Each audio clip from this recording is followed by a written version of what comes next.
This song. Oh, I love it. I'm not a singer.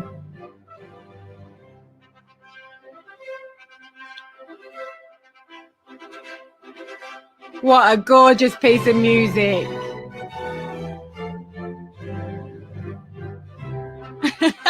Thank you for all the comments in the chat.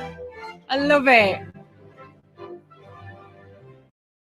Oh, what a lovely piece of music that is. That's Mendelssohn's Wedding March. I'm sure you've all heard it before. I love it. And I do love all the pomp and ceremony that goes with weddings. And I love going to weddings. Thank you for all the comments in the chat. Thank you for saying congratulations. I do love going to weddings. However, when planning our wedding, we came to the conclusion quite quickly that a big, massive wedding with all the pomp and ceremony wasn't actually what we wanted. And in fact, we had a big wedding booked for about 4 days. And then we changed our minds. And I think it's okay. I think it's okay to change your mind. You can say, you know, what you want, and your wedding is the perfect time to do that. Thank you so much for to Woody Danan for saying that he or she, sorry, I don't know who you are, or they could be, saying that they love the dress. Thank you so much. Thank you to David for saying congratulations, and Noreen and Mal and Fod and Khalil. And thank you for joining us this morning. So last summer in 2020, my partner and I were sitting in a pub at the seaside, and we've been living in our new house since October 2019. And my partner said, let's get married. And I just said, yeah, okay. Now, that isn't how Em proposed. They did it in my mum's living room on Christmas Day a few years previously, but we hadn't really planned a wedding. So we decided that what we would do is have a registry office and then have a big party. So we booked a ceremony for January 2021, but alas, that wasn't meant to be due to Pammy D. That's what I'm calling her now, aka the pandemic. So we had to push it forward to May. So it happened on Friday with 8 of our family in a registry office in Oxfordshire. Now the restrictions are up to 30, I think, if the room allows it. The room we got married in only allowed 8. We wanted to invite 9, the 9th being my best friend Sophie, who watched through a window. In fact, she banged on the window at one point, so we knew she was there, and that is so on brand for Sophie. It just makes me laugh just thinking about her banging the window and waving. Definitely one of the highlights of the day. Now, the ceremony was short but legally binding, of course, and as predicted, I cried through the whole thing. Tears of happiness, of course. And then we had a short but legally binding, no, it wasn't legally binding. We had, I'm getting ahead of myself, going back and forth in my script, apologies. We had a meal outside at a lovely little pub who made a real fuss of us. And I had fish and chips with garden peas, not mushy peas. And we had loads of bubbles and loads of fun. And it was so, so lovely. After the meal, we went to a hotel for a mini moon. So just a night away. So we had some cocktails, we had some room service. And I'd never had room service before, so that was a real treat. And then in the morning we started on our new adventure together, and now I find this really funny. The registrar spoke of a new adventure together, and the messages in the cards we've had talk about our big new exciting adventure together.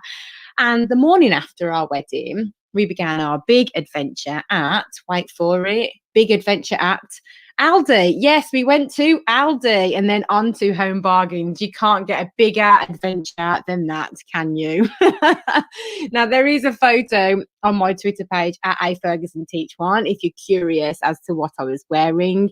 And the shoes are Vivienne Westwood, darling. And the dress is simple ASOS white dress. But it's had loads and loads of likes on Twitter, over 1,200. And loads of comments already, which is so, so lovely. And in the chat, thank you, Graham, saying congratulations, and Nicola. And thank you, Woody, again, saying love the shoes. Yes, they're lovely shoes. I absolutely love Vivienne Westwood. Other brands are available. Obviously, we can't, promote too much of one brand, but yes, we do love Vivienne Westwood. And that is basically the story of our wedding day. And it was probably the best wedding day the best, it was probably the best wedding ever. No, it was probably the best day I've ever had in my life. Now, I know at Teachers Talk Radio we do have another wedding coming up soon, and I'm sure that they're going to pop in the chat and tell us all about that shortly. But what about you? Have you been to a wedding recently? I know that the restrictions are only just really lifting, so it might be teeny tiny. It might be 30 people, but everyone's sitting down. No one's allowed to dance, and the drinks are delivered to the table. Tell me what your experiences have been of weddings during this pandemic. I know that this is a show about teaching, but you know what? I'm going to break away from talking about teaching to talk about weddings. So if you want to call in and let me know, do that. We can have a chat about that, or pop your experiences into the chat, and we will come back to that in a moment.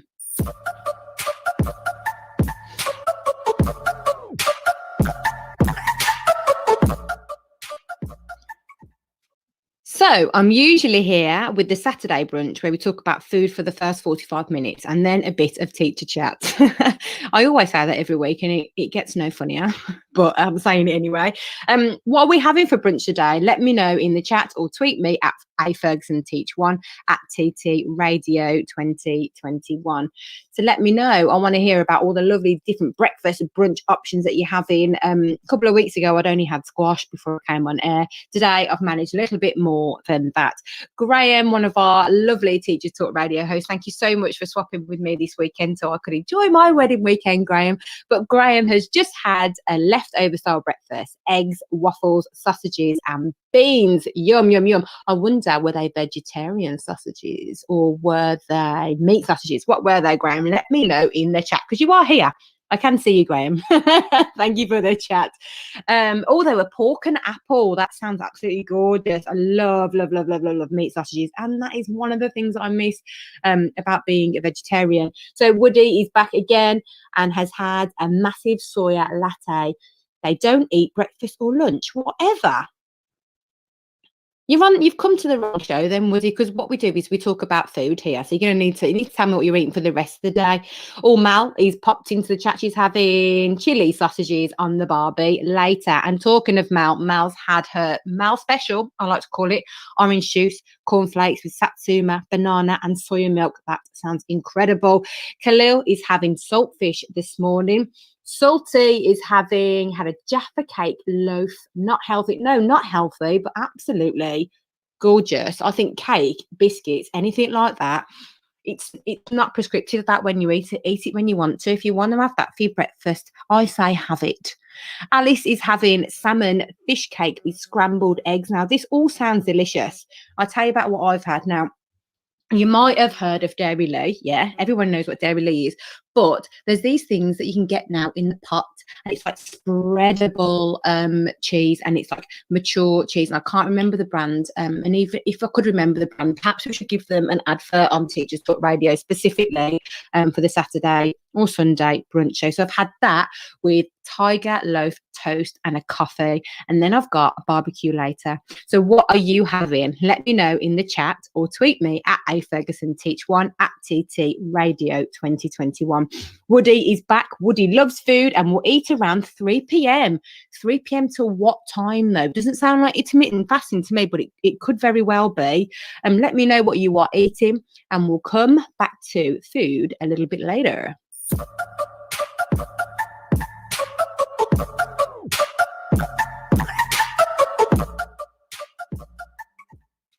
So I better tell you a little bit about today's show. Last Saturday, I shared with you part one of my interview with Hannah Jepson, who is co-founder of LGBT Ed and business psychologist. So you've got part two of that interview coming up.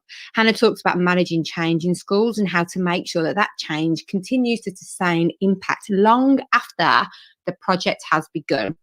I also have a couple of topics that I'd like to chat about, and I'd love to hear from you lot. So please do call in after the interview with Hannah, or pop your comments in the chat. The first thing I wanted to hear your thoughts on was the abuse that Marcus Rashford, footballer and free school meals pioneer, even though free school meals isn't a pioneering kind of thing, but him feeding the children when nobody else would is absolutely incredible.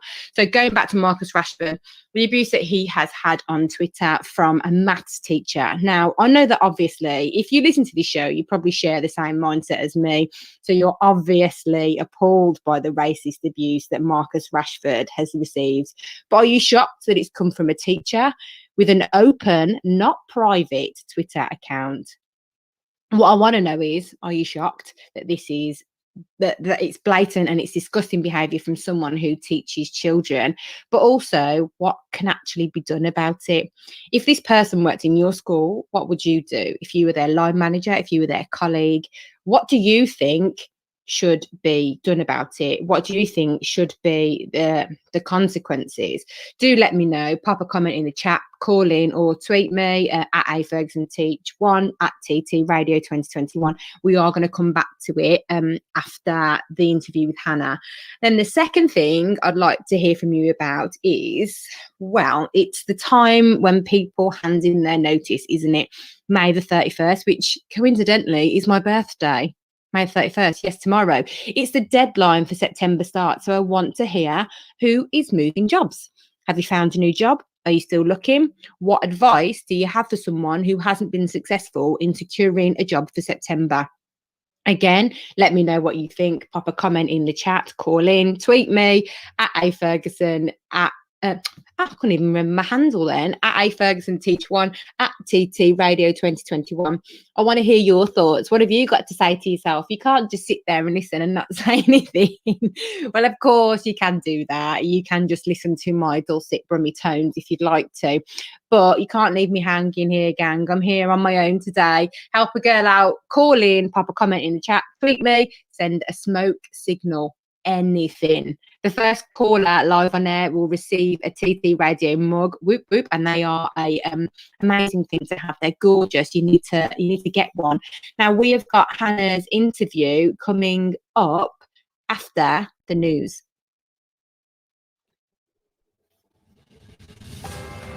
This is Teachers Talk Radio, and this is Teachers Talk Radio News with Tom Hopkins-Burke. This is Tom Hopkins-Burke with your weekend Teachers Talk Radio News. A Schools Week investigation has claimed that founding employees of Oak National Academy were in line to receive £41 million under their preferred proposal for the future of the online school. The proposal would have given Oak bosses 80% of shares into a private company before it was withdrawn, having been deemed unworkable. The document, Oak 3.0 Proposal, was submitted to the Reach Foundation, which runs Oak, by Oak's principal Matthew Hood OBE. In response to Schools Week's story, Hood tweeted that he insisted that every option that included employee ownership models explicitly excluded himself from them. The National Association of Head Teachers says that more school bubbles are self-isolating amid concerns over a new variant of COVID. Paul Whiteman, General Secretary of the NAHT, said that the union was picking up more reports of schools having to close multiple classes. Earlier this week, the government announced that 4,000 pupils missed school last Thursday, having tested positive for COVID-19. Furthermore, the number of students self-isolating following potential close contact with a positive case jumped from 65,000 on the 12th of May to 88,000 on the 20th of May. A petition calling for a teacher to be reinstated following his suspension for allegedly raising health and safety concerns has reached almost 1,000 signatures. Tom Mitchell, a teacher at Taverham High School in East Anglia, was suspended earlier this month following 16 years at the school. In November 2020, he was reported to have raised concerns to the school and his union about COVID health and safety measures not being followed, including ventilation and safety within bubbles. A spokesperson from the school said that the school had followed all public health guidance. That was your weekend education news with Tom Hopkins-Burke. Thanks to Tom for the news. Just I absolutely love it when Tom does the news. I think he's missed the call, and he should be on Radio 4 or something like that. I absolutely love his tone. I absolutely love listening to the news every show and all the different things that come up. And it's just so interesting, isn't it, to find out about what things are going on behind the scenes that get exposed years later, like this scandal at Oak. Yeah, it's funny, isn't it? There are so many things that we don't know about that are happening that potentially affect our positions and our jobs. And so thank you very much, Tom, for being part of the TT Radio News and for doing the news every single week. On last week's show, we had Hannah Jepson. You can find her on Twitter at Hannah Jep. We continue our chat about driving change in schools. Here we go.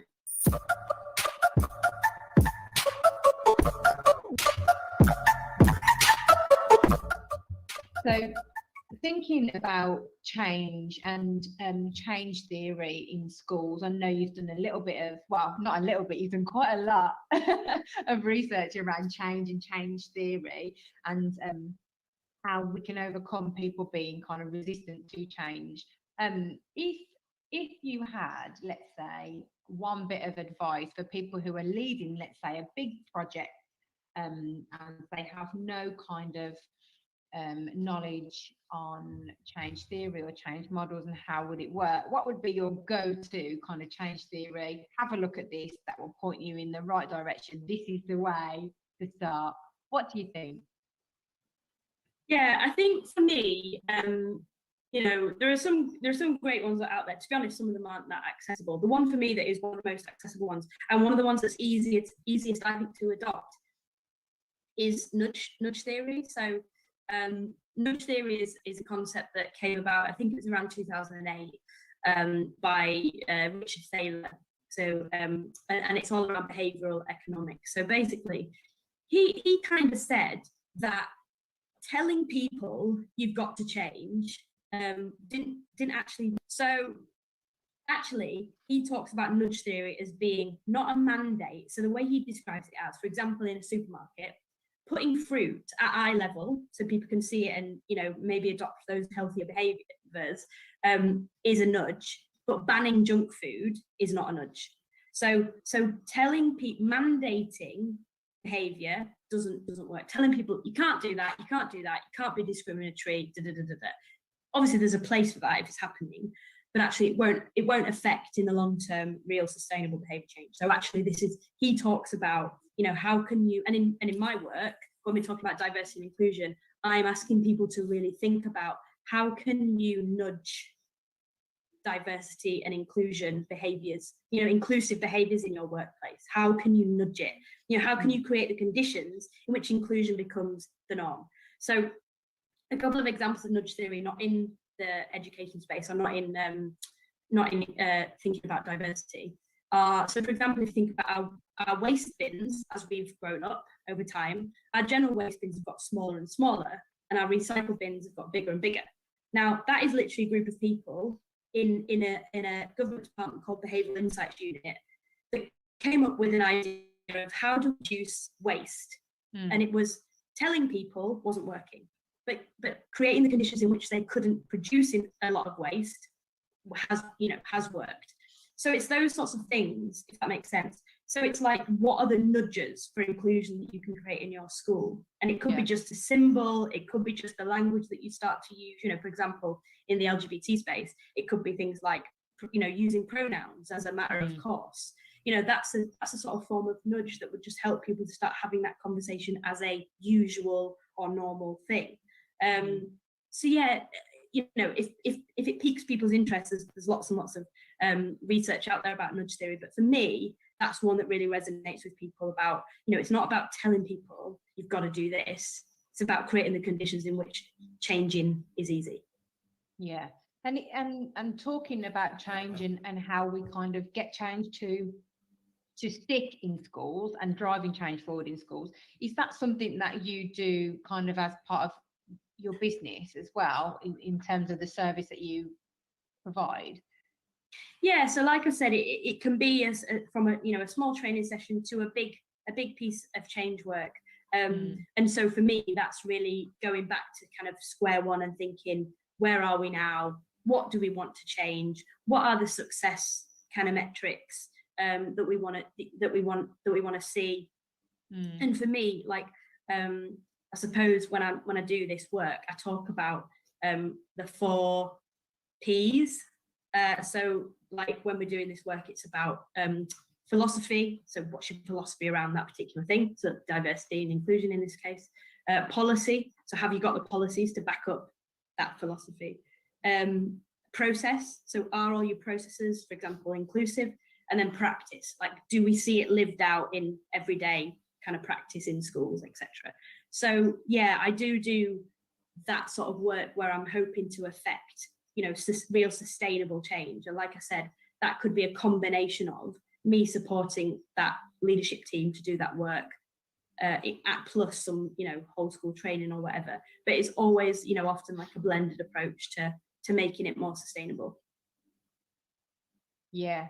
I can see what you're saying, because you don't want to just go in yourself and be like, right, this is how we're going to do it. These are all the changes, and then you disappear after 2-3 weeks. It has to be a sustainable change that the leadership team can keep up. And I think for me, like one of the things that is really important in that, which you just reminded me, is that one of my kind of big philosophies to any change work that I do is sort of meet people where they are, because actually diversity and inclusion is a really complex topic. And it's you know, a sticky subject. It's very emotional, it's very sensitive. So actually it's really important to meet people where they are, not coming in and telling. It's exactly what I just said about a nudge. It's not coming in and telling them this is what you've got to do. It might be giving them some recommendations based on my experience, my expertise, but actually it's working with people, meeting them where they are, so that when I leave the room, whether that's a virtual room or a physical room, they are able to go on and continue to do that work. Yeah, definitely 100% meeting them on their journey, because as you just said, everyone is at different points. People might be doing masses of things, but it could be not lived in every single thing that they do, or they could be just at the start of their journey. And also, yeah, it has to be the people in the school on the ground who are driving the change. Otherwise, it's not, once you have left, it's not going to continue, is it? And it definitely needs to be something that we do, or the school does or continues to do every single day. Otherwise, what would be the point in investing in it or saying we're going to do it if we're not going to follow it through all the way to the end? And it never stops either. It keeps going and becomes something different and evolves, but also always what it should do, it should keep going along the journey. Yeah, absolutely. And then particularly with inclusion work, like it's always evolving. The language, you know, so you've got to keep yourselves up to date. I have to, you know, and I expect other people who are coming on that journey with me to do that as well, you know, educate ourselves about what we need to know. Yeah, definitely, 100%. Now, I'm going to take a little bit of a left turn here, because this isn't something that we kind of planned in detail to talk about, but I know we've spoken about it before in the past. Okay. I'm going to bring it up now, live on air. Okay, so I'm putting you on the spot, really. Yes, I know I'm putting you on the spot, but you'll thank me for it maybe later. I don't know. So we have spoken a little bit about potentially doing one of our Rebel Voices in Education webcast about cycle awareness.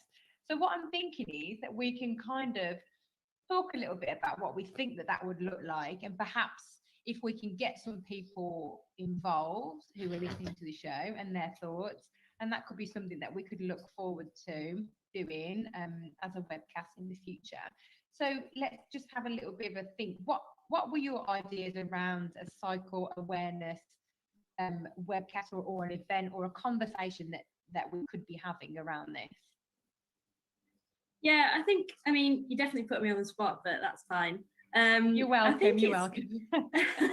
Keeping you on your toes, Hannah. You can always rely on me for that. Thank you. Is it because of the eggs?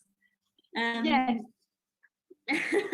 So I think for me, kind of where it came from was that I don't think enough people talk about periods and, you know, your cycle and those sorts of things in education. I certainly didn't have that experience when I was growing up, and it's not my experience that that's happening a lot today either.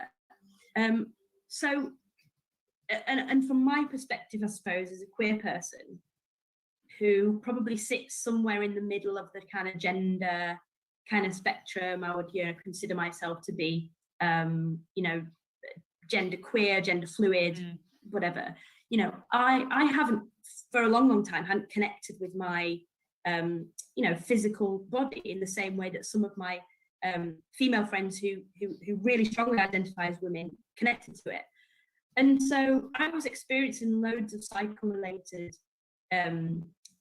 issues with my kind of, mental health and physical health, but I hadn't really clocked on that that's what was going on until I did some work with a friend of mine who's an expert in all of this stuff around cycle awareness. And it was only at that point when I started to track it and understand it, I was like, wow, that's why this is happening. I'm not, it's not, there's nothing wrong with me. It's just that this is what's going on in, my cycle month to month. So for me, it's about opening up that conversation in a kind of intersectional way and getting people to tell us their experiences of how people have interacted with them around their cycle. Is that conversation happening?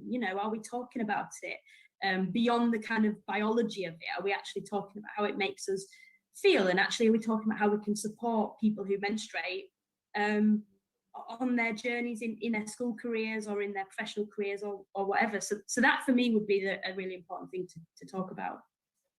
Yeah, definitely 100%. And that's kind of why I wanted to bring it up, to kind of start a little bit of the conversation happening perhaps here in the chat and then on Twitter, and then we can take some of that hopefully to a Rebel Voices show. But definitely thinking about people who menstruate, so not only the young people in the schools, we've got also staff as well, and thinking about things like, not only the education and kind of also the kind of sanitary aspect of it. Where do we put our sanitary bins in school? Also thinking about period leave. That has been a little bit of a ongoing conversation that has been happening. I've seen bits on Twitter and in the TES. So definitely that would be something that I would like us to talk about on our webcast one day. Definitely. Yeah, great. Me too. I think, yeah, definitely. I think the conversation really needs to happen, and it'd be great to be part of that. Definitely. Well, you need to be part of it. It's your idea. Oh, yeah. So we have to follow it through.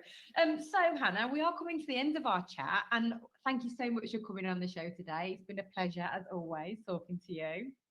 Thank you for having me. It's been lovely to chat. So if our listeners want to connect with you, where can they find you? Yeah, so you can find me on Twitter. I'm at Hannah Jep, so that's Hannah JEP on Twitter. And yeah, I really up for continuing this conversation or any of the conversations with people who are interested. But yeah, follow me on Twitter. That's where you can find me. Definitely. And we've got our own Rebel Voices in Education on YouTube, so make sure you go and like and subscribe to our channel and of course watch all the videos and tag us in your comments and all of that kind of thing. And I'll let you go, Hannah Jep. Thank you very much. Thanks for having me. Thank you so much for coming on the show.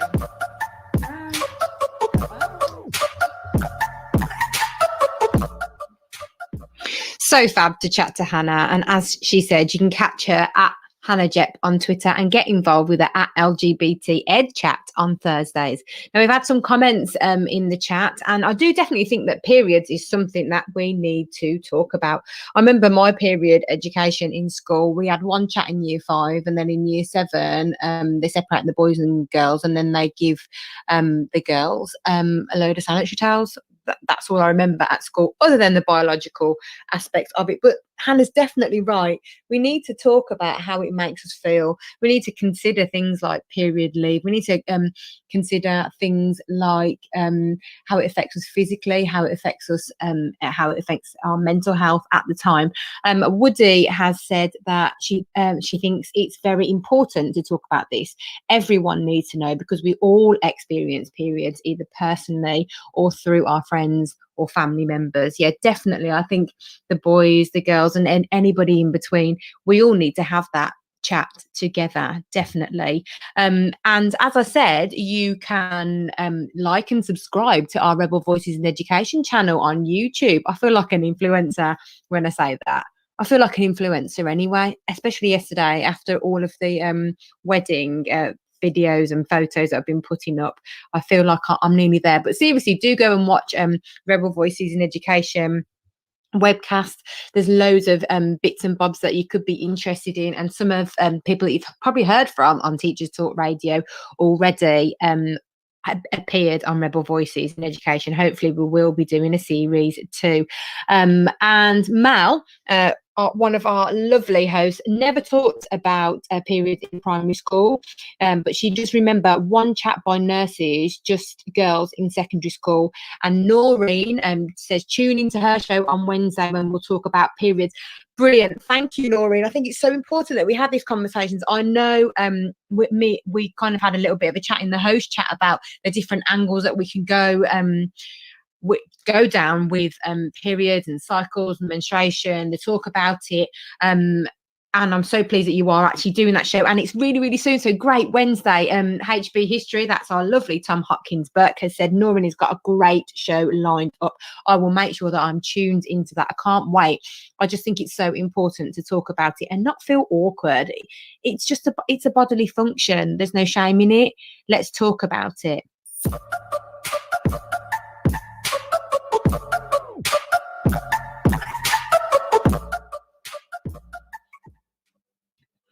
So I asked you earlier about the abuse that Marcus Rashford has had on Twitter from a maths teacher with an open account. What a foolish person to leave their Twitter account open anyway. But we do have a caller in, so let me invite them.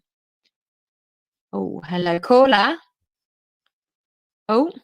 Oh, so they can't join now, but they might call in later. Okay, hopefully they will call back. But just going to go back to the Marcus Rashford Twitter kind of storm that has happened. So I posted the tweet from Marcus Rashford earlier this week, and the original tweet says his Twitter handle is at Marcus Rashford MBE. I'm more outraged that one of the abusers that left a mountain of monkey emojis in my DM is a maths teacher with an open profile. He teaches children, and he knows that he can freely racially abuse without consequences. And my question is, are you shocked by this blatant and disgusting behaviour from someone who teaches children? But also, can anything actually be done about it? If this person worked in your school, what would you do? If they're a colleague, if you line manage them, what would you do? What do you think should be the consequences for this person? And I've had loads of comments on Twitter. I'm just going to go through some in the chat. Mal CPD said, Marcus Rashford is a legend. Did you see the goal that he scored the other day? He's absolutely incredible, this guy. He's amazing. And Mal has also added that the teacher needs to be struck off. Woody, again, extremely shocked that this teacher is still in their job. What we think they're still in their job, we don't know if this person is still in their jobs. I wonder if they are. Have you heard of anything similar happening in your school, or been witness or heard of anything where people have got themselves into trouble, let's say, for something horrible that they've said on Twitter? So T'Challa Greaves, one of the lovely people who I've met on several occasions and worked through Twitter and Diverse Ed, is an absolute disgrace. How is this acceptable? Somebody else, M, has replied to me saying, I'm sadly not surprised that a teacher did this. There are racists in all professions, even education. This person has definitely breached teacher standards and brought the profession into disrepute. I would hope the school would fire them. I do agree. Sleepless Orphan on Twitter has said, I would report teacher misconduct. You can do that even if you're not an educational establishment. I didn't know that.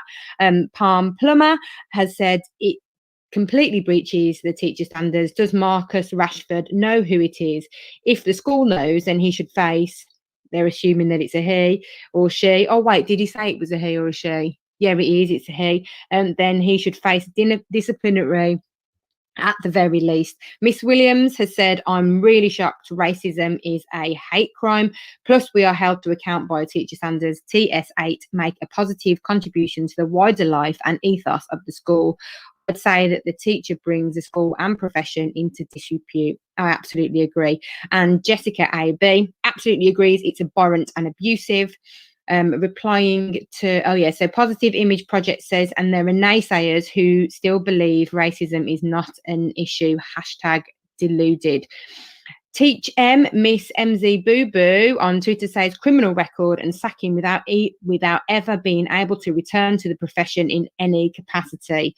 Mal has agreed. Diane has said, I hope at Marcus Rashford has reported him. There is no place for that and it breaches teacher standards.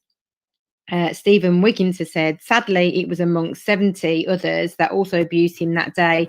He would not have had time to report them all, I doubt. Sad situation at the minute, but I still think, and I still have arguments with people who think racism isn't an issue. I know, it's absolutely incredible, isn't it? Emily, who I've connected with a few times on Twitter, has said instant dismissal without question. And Briley has said, I would follow the proper channels as an employer and suspend and report. Yeah, lots of kind of the same message there, but I am left thinking, will anything actually happen? I'm sure Marcus Rashford, unfortunately, probably doesn't have the time, probably doesn't have the energy. The amount of abuse that this guy gets on Twitter and other chats is absolutely disgusting. For all the good that he's done for the young people in this country and the wonder, football that he plays. I'm not a football fan. I don't know anything about football. Mal said he scored a good goal, and I believe her. But everything, in all seriousness, everything that he does, and still he gets this awful abuse on Twitter, and that's what it is. It is abuse. I think it's absolutely disgusting. But when I see things like this, I actually feel really, really powerless. I get to experience something like this, but you know what? I'm actually resigned to the fact that it will happen at some point to me. And isn't that just awful? That I've just accepted it, and then it will probably happen to me. But I want to know, what can actually be done about it, so that I'm armed to deal with it when it happens. So thank you so far for your comments and your tweets. Keep them coming. So Soapstar, so Salty in the chat has said, soap stars have been sacked for similar. Teachers are also in the public eye, arguably in a more influential way. This teacher should be sacked, inexcusable. A teacher made, here we go, that's Woody again. A teacher made terrible comments on Facebook after the attacks against Muslims. She was sacked. Yeah, this is something that should happen. It should definitely, at the very least, be a conversation and a disciplinary. What the hell were you thinking when you thought that it was okay to tweet or Facebook or whatever, do what you're going to do on social media, and think that you could still, do that openly? But people do it openly because they're not worried about the consequences. Exactly what Marcus Rashford has said. He probably, well, I don't know. He might have been able to track this person down and report them. I really hope that he has. And it's just awful to think that there are people like that in our profession. But there are good and bad in all different walks of life. Teachers should be held to a higher standard because of their interactions and the kind of influence that they have on young people's lives. Please do keep these chats coming. I do want to keep talking about it. Mal has said that the teaching profession needs to make a stand. We do not accept racism. Completely agree. Sobia has said, excuse me, I wouldn't want them to be teaching young people. And I'm sat here wondering, will we actually ever know? Will we actually ever find out what happened? I'm yet to catch up with actually what has happened. If anyone's got any intel, if anyone can get Marcus Rashford on the phone, get him to call in and want to have a word with him, I want to find out what's actually happened. And I want to thank him as well. That guy has done so much for the young people in our country. Keep the questions, keep the comments coming, and we'll be back to the chat in a moment.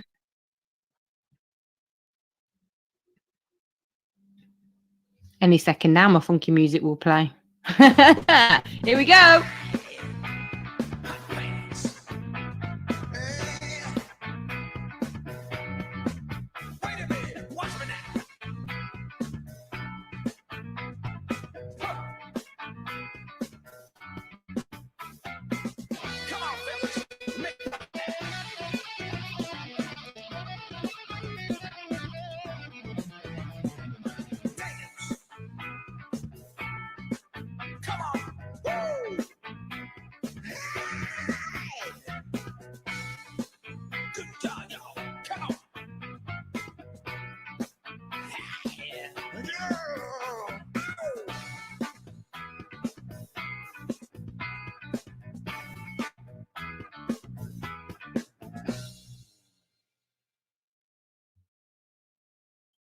And we are back. Thank you for everybody making comments in the chat about the Marcus Rashford abuse. Mal has said, I wouldn't want them to teach my sons. No, absolutely not. I do not want that person anywhere near any of our children in this country. And we are going to come back to the chat. After the news, we're going to be talking about moving jobs and resilience around job interviews. So let me know, are you moving jobs? Are you looking for a job? Have you missed the deadline now? You've got to stay. What are you doing? Are you staying where you are, but you're thinking about moving in a year or so? What are your kind of plans around moving jobs? Are you staying where you are? I'd love to hear from you.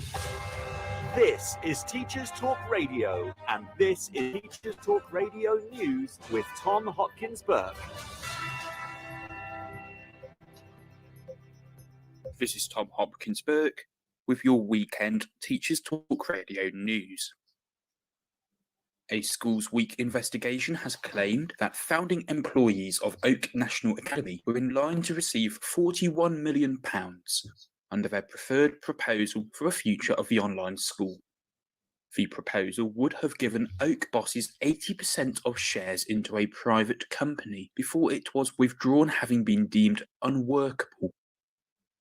The document, Oak 3.0 Proposal, was submitted to the Reach Foundation, which runs Oak, by Oak's principal Matthew Hood OBE. In response to Schools Week's story, Hood tweeted that he insisted that every option that included employee ownership models explicitly excluded himself from them. The National Association of Head Teachers says that more school bubbles are self-isolating amid concerns over a new variant of COVID. Paul Whiteman, General Secretary of the NAHT, said that the union was picking up more reports of schools having to close multiple classes. Earlier this week, the government announced that 4,000 pupils missed school last Thursday, having tested positive for COVID-19. Furthermore, the number of students self-isolating following potential close contact with a positive case jumped from 65,000 on the 12th of May to 88,000 on the 20th of May. A petition calling for a teacher to be reinstated following his suspension for allegedly raising health and safety concerns has reached almost 1,000 signatures. Tom Mitchell, a teacher at Taverham High School in East Anglia, was suspended earlier this month following 16 years at the school. In November 2020, he was reported to have raised concerns to the school and his union about COVID health and safety measures not being followed, including ventilation and safety within bubbles. A spokesperson from the school said that the school had followed all public health guidance.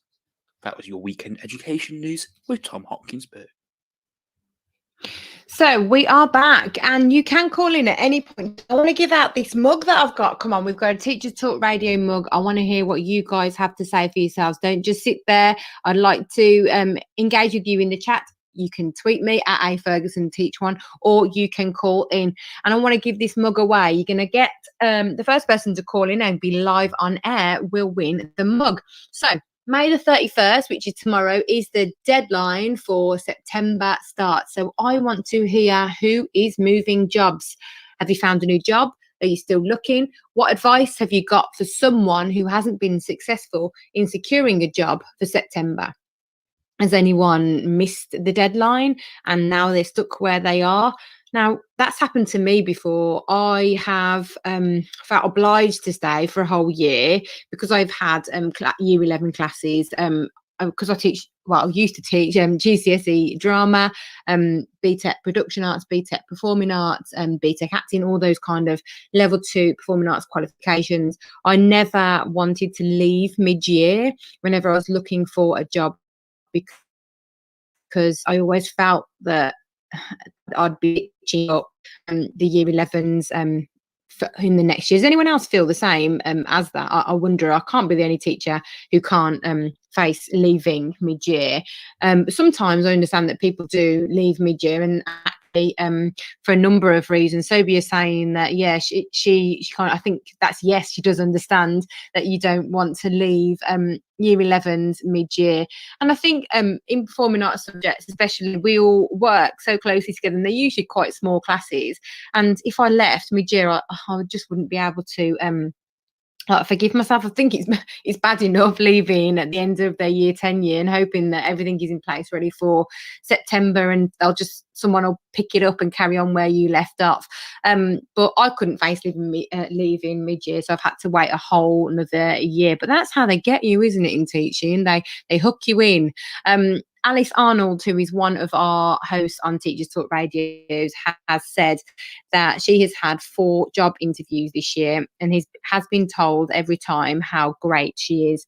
Fingers crossed she'll snap something up in the next few weeks, but it's very draining. She has, however, said that being open on Twitter and even having teachers messaging her to tell her about the struggles in finding a job when they're in their early career has helped me to feel so much better.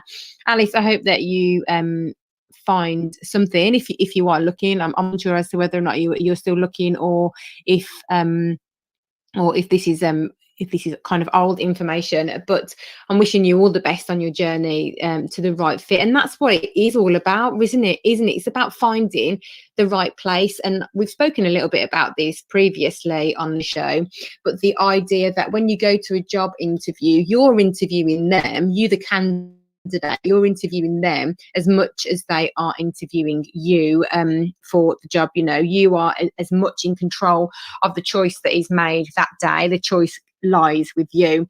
If you're offered it and you don't want to take it, then obviously that means that you've seen something that day that you don't like, that you don't agree with, or you might just not be a good fit. I think that's really important to keep in mind. But just listening to what Lisa said about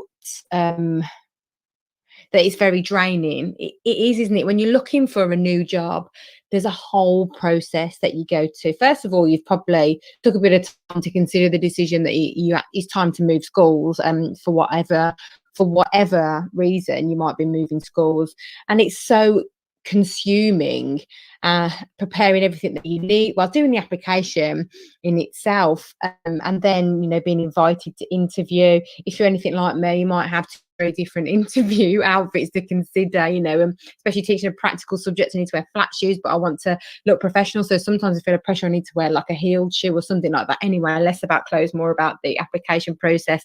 So you prepare everything that you need to do. There might be a data task, there'll be a student panel, there will be the actual micro teach. There's a whole, I saw a Twitter thread about interview experiences. I remember being at an interview once, and so they watched the SLT, 2 of them watched my lesson, and then but only say for the first 15 minutes, and it was like an hour-long lesson, and the lesson, so they left and didn't come back.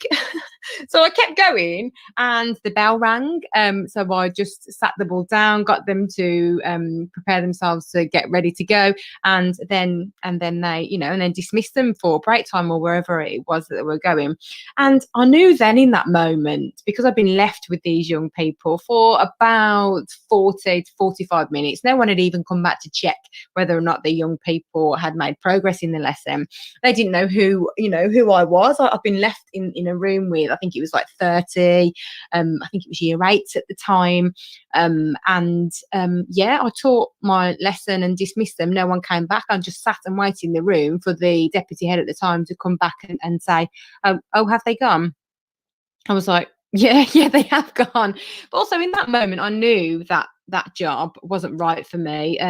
But I accepted the job anyway, and then I was stuck there for 2 years before I could find something else. But I didn't just jump ship. I did have an interview elsewhere and was offered the job elsewhere, but again I felt that wasn't a good fit, so I didn't take that one, that kind of out of the frying pan into the fire kind of idea. I didn't accept that one either, but I ended up finding a great school and then a great school from there.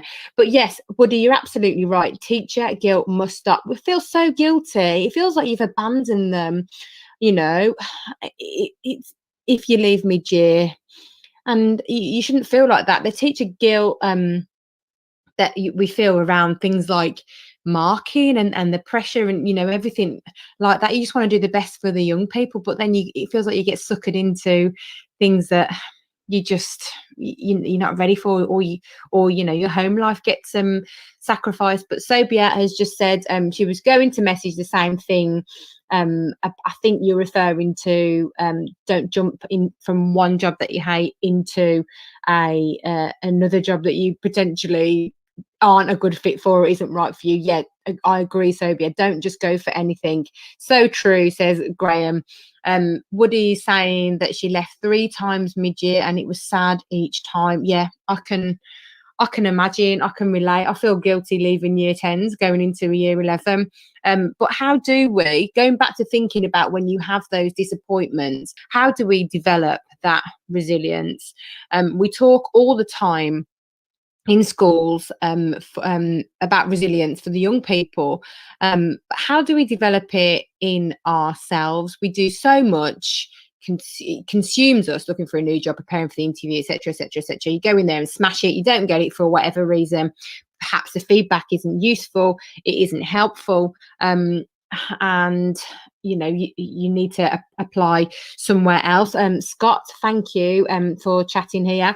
Ultimately, you're going to have the greatest impact for young people if you are happy in your job. Agreed. If you are mediocre because of the politics, you're not giving the kids your best. Yes, Scott, I absolutely agree with that, and thank you very much for coming into the chat today. People perform their best when they are their happiest. But yes, it's that teacher guilt that we're talking about. I don't want to leave you, don't want to abandon you for the unknown.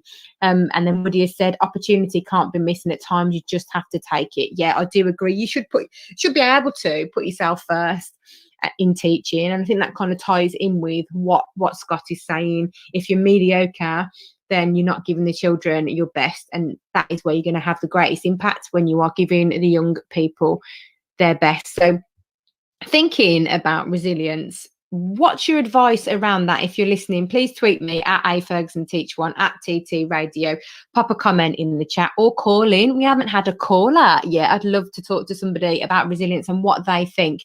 There are some people here in the chat, so please do call in. Don't leave a girl hanging here. You're leaving me, you're abandoning me like I'm abandoning year 10s before they go into year 11. Well, not at the minute, but I have done in the past. So resilience, what do we do? Oh, here we go. We have got somebody calling in. Let's see. Scott, can you hear me? Scott, are you there? Can you hear me? Hello? Can you hear me? I can, Scott. How are you? I'm very good, very good. How are you? Thank you. So I'm great, thank you. I got married on Friday. Oh, congratulations. Massive congratulations. I keep just going around telling people I've got married, and then like things appear. So free champagne appeared. It's very good. So you'd have to send me a bottle of champagne after this. Okay, I'll send you my address. It's payday on Friday, so you might be in luck. Oh, lovely. Thank you so much for calling in, Scott. So what are your thoughts? What are your thoughts around the topics we've been chatting about? So I think with recruitment, you've said an awful lot of stuff that's actually really quite interesting. I think when you first start your career out and you're doing your training, you really want to get that position. There's massive pressure of getting a job, and some people get them early on and some people get them late on, and there's not really any sort of thought put into, is this the right school for me? It's more of a scramble for employment. I think for me, I've been in a couple of different schools now, and in terms of the schools themselves, you think a lot of the time when you are, like I said before, you are your happiest, that's when you have the greatest impact.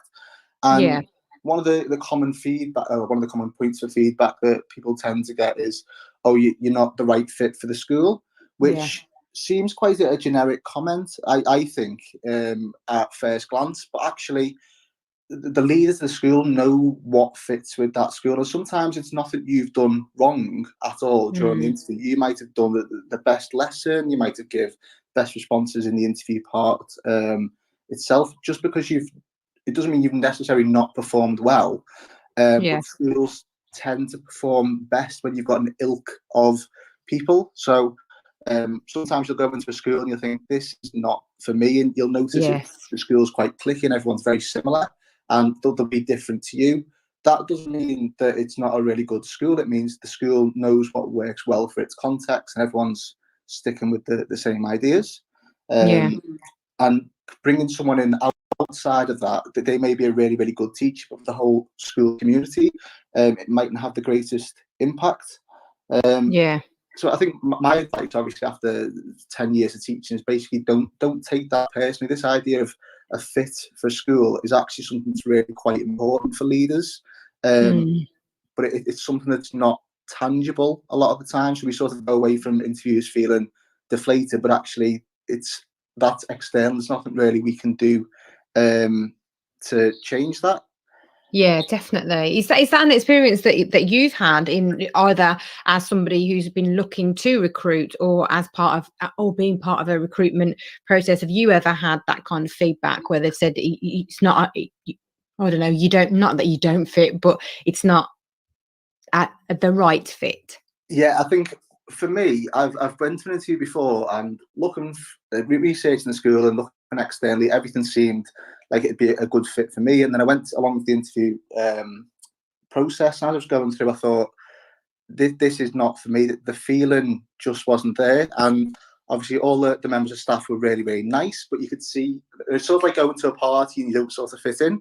It's sort of that little bit of process. And you thought, everything's there and it would be an enjoyable school to actually work in, but I could see it's not the right fit for me. And obviously SLT a lot of the time will be able to know the ins and outs. They might be saying the school's the most amazing school since sliced bread, but they obviously know the ins and outs. They're not going to go the dark side of an interview. So for me, I withdrew from that process because I just thought, even if I had got the job, actually it would not have been the best fit for me. I would have probably not stayed there in terms of longevity. And also I've been on the other side where I've been part of the employment panel and obviously interviewing staff. And even though you ask pretty much the same questions and you get the same answers from all the candidates, the thing you think in your head is who's going to be the greatest fit for our school. So thinking about our children, our context, which member staff's going to have the greatest impact. And a lot of the time that judgment's made on the people in the room and not necessarily what they are saying, but how they're acting. So it's quite a difficult thing to do. You want someone that fits in with your team, and obviously to make the recruitment process impactful. But at the same time, you also want the best candidates as well. So it becomes a bit of a balancing act, which some of the times the candidates don't really have control of. Yeah, definitely. Because I'm thinking about fit, and I'm looking at my current team, or the team that I'm leading, and the person in front of me, exactly what you're saying, might have given the same answer as the previous candidate, but the one that's in front of me has a tone of voice that, let's say, that maybe you might think, oh, it was maybe a little bit sharp, or maybe it wasn't quite as it didn't sound, not proactive, but kind of confident or assertive enough. So you think about how then that person would fit in your team. You think, oh, they might not get on with so and so, or they haven't got enough to stick up for themselves, or will make their point, or whatever. So it's definitely considering the candidate in front of you, think about their fit in the team that they're going to go into. Definitely thinking about the wider context of the young people, stakeholders, etc., and whether or not, but also thinking about that.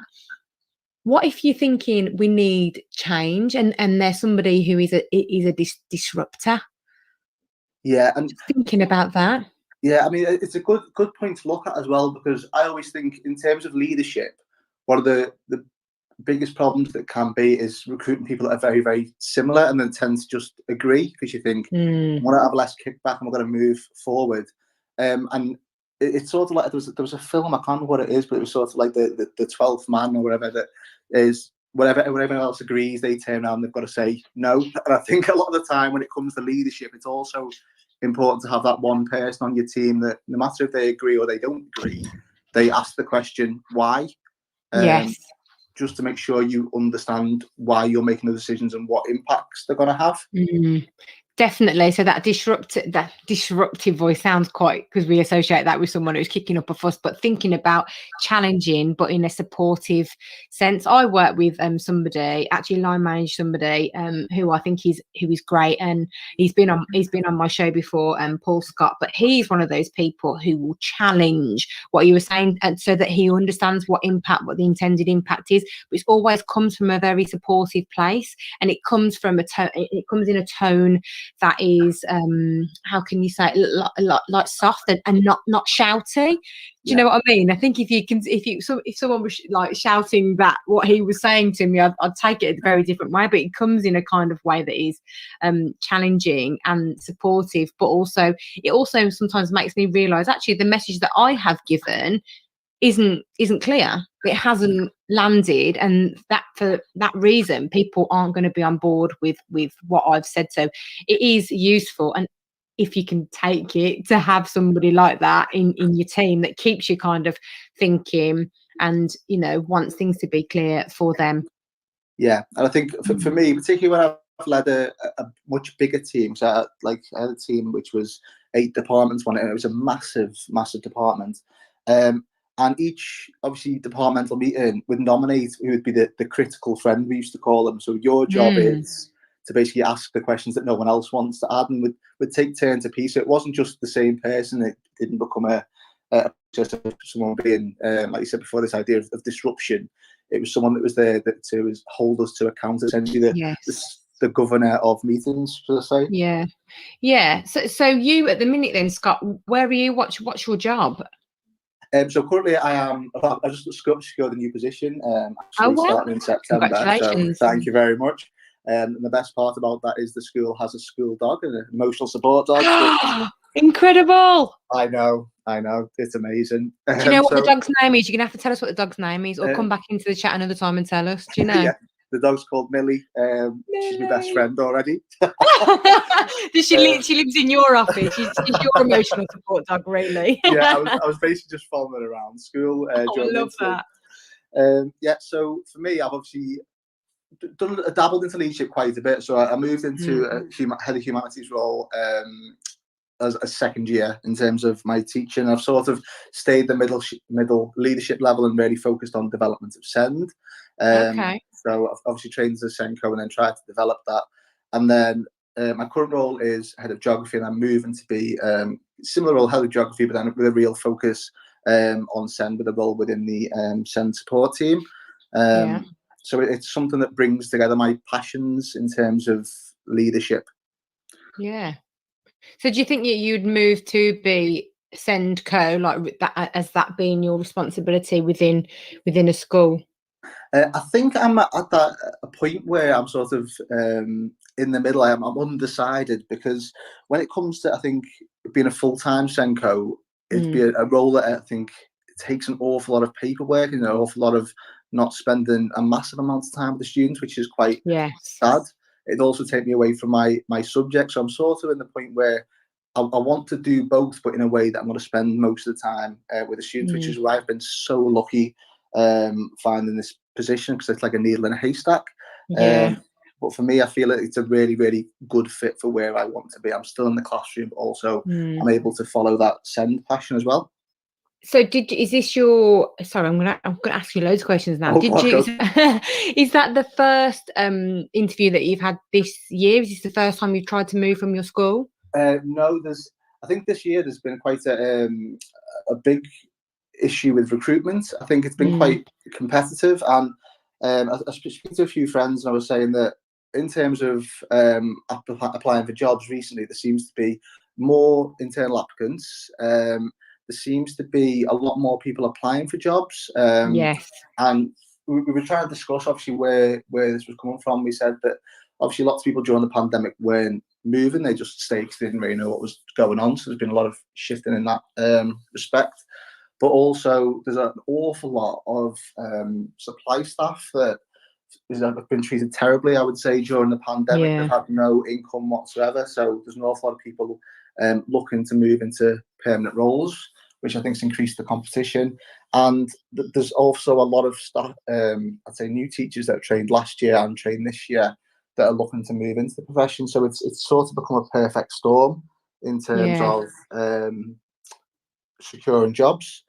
So I have actually applied for a trust lead position as well, so leading geography across a trust, which I was Yeah. unsuccessful and a little bit sad about. But same again, that was more focusing on staying within the subject, but also having that impact at a wider level. I'm not really someone that wants to move on to SLT at this point in my career. Okay. I think for me, it's the students are the things that I enjoy most about teaching. So I think that steps you away from the teaching in the classroom. Yeah, well, definitely. I've been, thank you for sharing all that. I've been deputy head since September, and I'm a drama teacher, performing arts teacher, and I now only teach one 45-minute lesson of drama a week. And I never thought I would say this. I miss teaching like bottom set year 7 drama so much, like 30 raucous kids in front of you. I miss it like so much, like playing some like crazy improv games. I miss my subject so much, and it's my first step up to leadership, and I didn't quite figure in how much I would miss that aspect. I don't feel like I am. I know I'm a teacher, that's like kind of my profession, but I don't feel like I am anymore. I feel like I'm like a workshop leader, and I'm, you know, it doesn't. I can't tell you how much I wasn't expecting to feel it's that heartbreak. That's a bit over dramatic, but the disappointment maybe that I'm not really teaching anymore. And I think you're absolutely right. The step up to SLT, it might not be for everybody because of that reason. And yeah, definitely something to consider and keep in mind. But also, being SLT isn't the be all and end all of anything, like you were just saying about having that wider responsibility, but maybe, you know, not being on SLT, but having it, what you were saying about the job that you didn't get, that you, weren't successful at, and across the trust, but then there's that wider impact, and you still get that impact with the young people. I think I wish I'd thought about that more. Definitely. Not that I'm unhappy in my job. I love my job. It's a great job. It's a great opportunity, great school, great team, great kids. It's just that bit that is not, I don't feel good about. It takes you away from the bits of teaching that you enjoy the most some of the time. Definitely. And you tend to be, I'd say, like dealing with some of the issues that don't really affect you an awful lot, but it takes up a lot of your time. Yeah. Which is something that's where I'm focused. In terms of my like career, this is currently where my focus is, trying to find that sweet spot in between of spending the most time with the kids, but also being able to have that impact on children's progression as well, not just following instructions, if you know what I mean, because it can sort of get to that point of your the classroom teacher. And I almost said the term just the classroom teacher, and obviously there's no such thing as just the classroom teacher then, because obviously those are the engine room, the driving force of the school. So it's also nice to sometimes have a little bit handle on the wheel to see which way the ship's going. But oh yeah, definitely. Yeah. I never realised. So I started my job in September, and literally for about the first 6 weeks, I was ordering furniture. It's like people were like, "I haven't got enough chairs," or like they need more pens, or it was all these like little like not almost like admin jobs, but that they weren't for the senior admin to make decisions on. So, you know, going around classrooms, counting the chairs, checking if we've got enough mice, you know, computer mice, all these kind of little bitty jobs, getting people to make sure that their boards are in the right place. It wasn't what I expected. Definitely. So yeah, consider people who are listening, consider that jump up, because you might have to order furniture. Definitely. But I always remember I was speaking to a head teacher that had just recently opened a school, and I was saying, oh, it must be really exciting making all these decisions and putting together curriculum plans and things like that. And she went, yeah, it'd be great if I actually got time to do it, but I stayed up till 12 o'clock last night opening and cleaning knives and forks for the canteen because no one had ordered them. So you think, well, there's lots of the role that you don't see, and once again, it has a big impact on the run of the school, but it doesn't necessarily have an impact on the teaching and learning side of things. Yeah, definitely. I feel that my job, as much as I love it, is it's to keep the cogs turning. It's to make sure we've got the keys to the car. It's to make sure we've got money to go if we're going to go to Asda, making sure that we've got the petty cash available. All these little bits and bobs of things to keep the learning happening. And I definitely would like to spend more time on things like developing the curriculum and kind of ideas around that. But yeah, I sound like actually if you come on here to help me moan about my job, because that's what it feels like I'm doing. Why have you phoned in? What is the reason? We were talking about resilience. It's turned into me just moaning. So resilience, thinking around that then, how do people, so you weren't successful in a role. How did in achieving or get aim in the role that you were kind of interested in? How did you pick yourself up after that and continue to look? What was your driver to do that?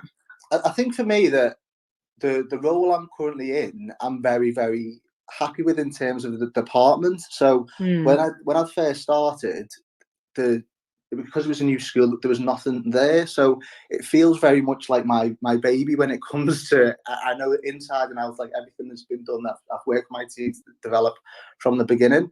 And I think if you try and make yourself as condensed as humanly possible in terms of the role that you currently got, even if you see progression elsewhere, and like I say, I saw this role and I thought, what an amazing opportunity to have an impact nationally in terms of the role of geography. And when I missed that, I thought, well, it's sad, but I'm still happy in terms of what I'm providing. So it's not like I'm going back to a place that I don't want to be. Whereas I know it's a lot harder, I'd say, to build that resilience if you are in a position, to talk about this idea of toxic schools. If you're in a place where you think, and we all know that they do exist, so people get in that frame of mind of that they need to get out sort of frame of mind. And I think the resilience you need in terms of that would be obviously a lot more difficult, because it is a case of a lot of the time it can have a negative impact on people's mental health. It can help you, it can have a big impact on your enjoyment of going to work. And I think it all depends on context when it comes to resilience. It's all well and good saying, like, how did you react to that kickback? If you're in a school that you already enjoy, but you're looking to move on and you didn't get a post, it's not sort of like you're getting a consolation prize if you're happy where you already are. But if you're in a position where you're not enjoying your current workplace, where there's been a change, for example, or a change in management, or someone's different in the department, or you're looking for either movement for that reason, I think being resilient in that situation is a lot harder, I would imagine. Yeah, no, definitely. Yeah, because I've had that when you just want to get out and you think, oh, I'll take anything. You actually go to another school and it's worse. That's not. And then I withdrew from a what's it called, application or recruitment kind of process, because it wasn't the right school for me. And having that, even though I knew that the school that I was currently in wasn't right either. So it's kind of having that courage to go, neither of these are good, but I'm going to stick with what I know, kind of, rather than, better the devil you know, in a way, maybe. Out of the frying pan into the fire. Exactly. And I know you just mentioned consolation prizes, but because you are my very first caller today on the show, you've actually won a prize. Oh, go on. What is it? So the prize is a Teachers Talk Radio mug. So excited. You should be. You sound it. You really do. So in order to claim your prize, Scott, what you need to do is fill out the contact form on the website. So what I will do is I'll send you a link to that on Twitter, because I know we follow each other on Twitter. So I'll send you a link to that, and you must claim your prize. And thank you so much for calling in today, because I was a bit of a lone wolf today, stalking my prey until my prey, i.e. you, phoned in. So thank you very much. I really appreciate it. It's lovely to chat with you. Yeah, really enjoyed it. Thank you very much. Thank you very much. Take care. Bye-bye. Bye-bye. Oh, well, that was nice. Nice unexpected chat there. And I was really worried at one point that no one's going to call in. So I want to get Scott's surname right. Bear with me 1 second. Scott, it says that Scott's Twitter handle is @ScottPewsley. I hope that's pronounced correctly. If it's not, I'm sure that Scott will correct me. But do phone in next week. I'd love to hear from more of you. And I think that this is a great forum to get people talking. Well done on Scott for winning that mug. And I am sorry to Woody, who was going to phone in but phoned in yesterday. You could have phoned in today. We do have some time left, Woody, if you do want to call in.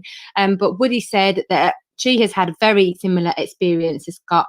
Everything was fine, but felt it not right for me. I was delighted when they said I didn't get it. The relief, because you don't want to tell somebody that you don't actually want to take the job, must be incredible. Because you might think that, you know, you don't want to let them down. Again, we're talking about that guilt, aren't we? Teacher guilt. So thinking back to resilience, my advice would be keep going. Obviously, if you are looking for a new job, the right thing, it's not really a great bit of advice, really, but you will find it. You will find the right place for you. It happened to me, and it's happened to me twice where a few times I've fallen into jobs that have just been brilliant. But if you are struggling with that kind of resilience aspect, Scott's absolutely right, thinking about the different kind of contexts that could come from. It's either from the school, you know, you hate the school and you want to move on somewhere else, or it might be just because you're looking for the next opportunity. So developing that kind of, I don't know whether say contextual resilience or whether it's something else. But if that's something that you're thinking about developing, my advice would be to get a coach. So Hannah Wilson, who we had on last week, is a resilience coach. Our lovely Mel CPD is also a coach. Please do reach out on Twitter and connect with people who are coaches. And talk about your experiences on Twitter. That's something that Alice mentioned earlier. There are so many people with great advice out there. Do connect and get in touch with me on Twitter. And I will talk you through resilience and how you can, you know, bounce back from this disappointment that you might have had. Thank you for your comments and your tweets so far. Let's keep the conversation going. Tweet me at @AFergusonTeach1 and let me know your thoughts on today's topic, and let's keep the conversation going.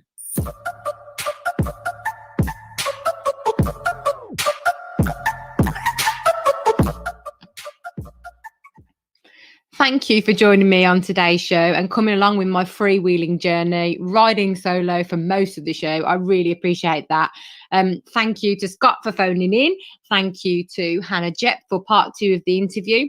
Coming up after me on Teachers Talk Radio, we've got Sunday Lunch with Khalil. And if you remember to earlier in the show, which seems like a lifetime ago, was actually only about an hour ago, Khalil has had saltfish for his Sunday brunch. I think he's chatting about pranks that students play on teachers. Khalil, if you're in the chat, you let me know what you're chatting about.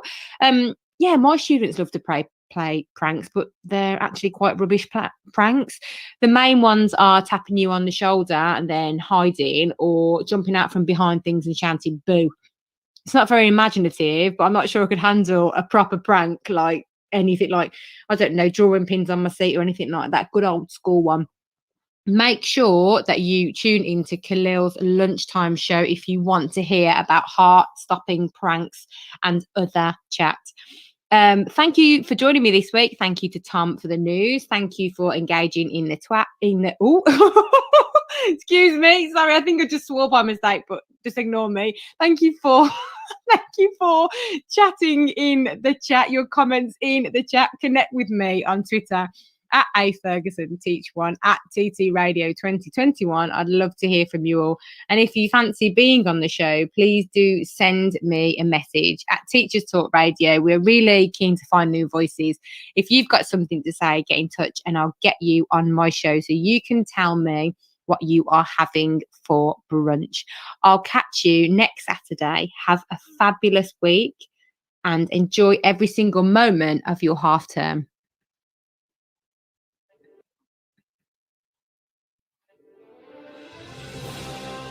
You've been listening to Teachers Talk Radio.